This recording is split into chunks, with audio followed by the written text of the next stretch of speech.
আজকে আমি আপনাদেরকে দেখাবো কিভাবে স্যামসাং গ্যালাক্সি J532 বা জে প্রাইম J2 প্লাস বা অনেক আগের ফোন 10 বছর আগের পুরনো ফোন কিভাবে অ্যাপস ইনস্টল করবেন। অনেক সময় দেখা গেছে যে আমি অ্যাপসটা ইনস্টল করতেছি কিন্তু অ্যাপসটা ইনস্টল হতেছে না, তো আবার ট্রাই করতে দেখতেছি।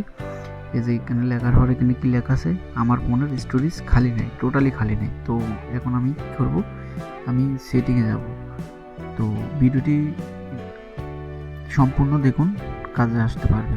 অনেক সময় দেখা গেছে যে আমাদের এই ফোনগুলো বাসায় পড়ে থাকে কিছু বা আমরা ইউজ করি না, কারণ এটার স্টোরেজ খালি থাকে। তো আমি আপনাদেরকে স্টোরেজ দেখাচ্ছি, দেখছেন এটার 8 জিবি সেট মেমোরি। তো 8 জিবি সেট মেমোরির ভিতরে এটা পুরোটাই ফুল হয়ে গেছে, ঠিক আছে। অথচ আমার গ্যালারিতে কোনো ছবি নেই বা কিছু নেই। তো আমি আপনাদেরকে দেখাবো এটা কীভাবে আপনারা খালি করবেন খুব ইজিভাবে। তো আপনাকে চলে যেতে হবে অ্যাপসের ভিতরে, অর্থাৎ অ্যাপ্লিকেশন, ঠিক আছে। তো এখানে অনেক অ্যাপস দেখতে পাবেন অপ্রয়োজনীয়, যেমন এই অ্যাপসটা দেখতেছেন ড্রাইভ, ঠিক আছে, সরি জিমেল। তো এই যে জিমেলের উপরে লেখা আছে 3 ডট, এখানে ক্লিক করে আনইনস্টল আপডেট ক্লিক করবেন। তো এখানে আনইনস্টল ক্লিক করলে কি হবে, আপনার যে আপডেট হওয়ার সাথে সাথে স্টোরেজ থেকে মেমোরিটা কেটে নিয়েছে, তো ওইটা কাটা যাবে, ঠিক আছে।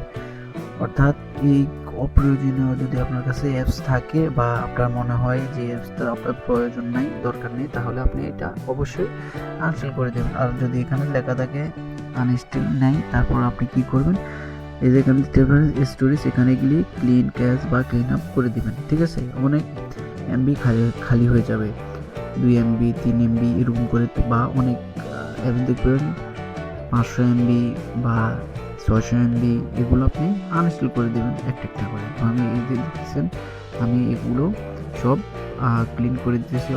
অর্থাৎ অনেক বছর দীর্ঘদিন মোবাইলটি ব্যবহার করার ফলে এটা স্টোরেজ ফুল হয়ে গেছে। তো এই যে অ্যাপসটা দেখতেছেন গ্যালাক্সি স্টোর, এটা আমার লাগে না, আমি প্লে স্টোর থেকে অ্যাপ ডাউনলোড করি, এটা আমি আনইনস্টল করে দিয়েছি, ঠিক আছে।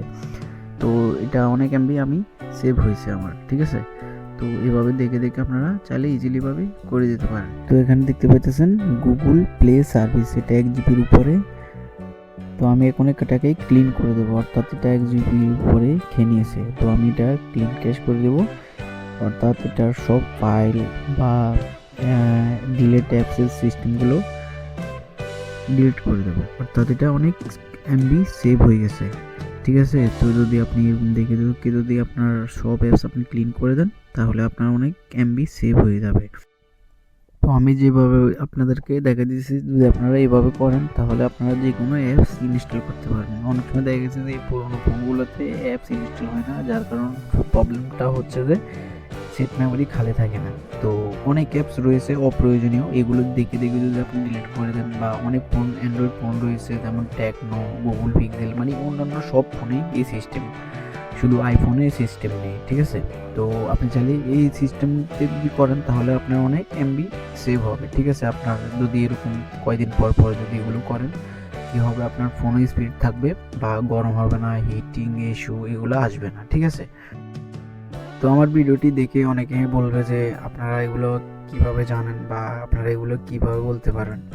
আমরা অনেক দিন ধরে সার্ভিসিং কাজ করার কারণে আমরা এই সিস্টেমগুলো জানি, বা আমাদের কাছে অনেক ফোন আসে, প্রতিদিনে আমাদের কাছে 1-2টা ফোন আসে, এগুলো নিয়ে আমরা ঠিক করে দিই কাস্টমারের। এই সিস্টেমে অনেক ফোন রয়েছে এরকম সিস্টেমে যেগুলো সিট মেমোরি খালি নেই, অর্থাৎ কোনো ছবি নেই, অথচ ফুল এমবি, মানে 8 জিবি বা 16 জিবি। কিন্তু আবার 32 জিবি একটা ফোন আছে, ওই ফোনগুলো 32 জিবি, অর্থাৎ 15 জিবি অ্যাপস খেয়ে নেয়। তো এইভাবে যদি আপনি করেন, আপনার 1 জিবি বা 5 জিবি 10 জিবি আপনি চিপ করতে পারবেন, আমি যেভাবে টিক্সটা দেখিয়ে দিয়েছি, ঠিক আছে। তো যদি আমার ভিডিওটি আপনার থেকে ভালো লাগে অবশ্যই সাবস্ক্রাইব করে পাশে থাকবেন নেক্সট ভিডিওর জন্য। আপনি এখন এই ফোনেতে ইমোটা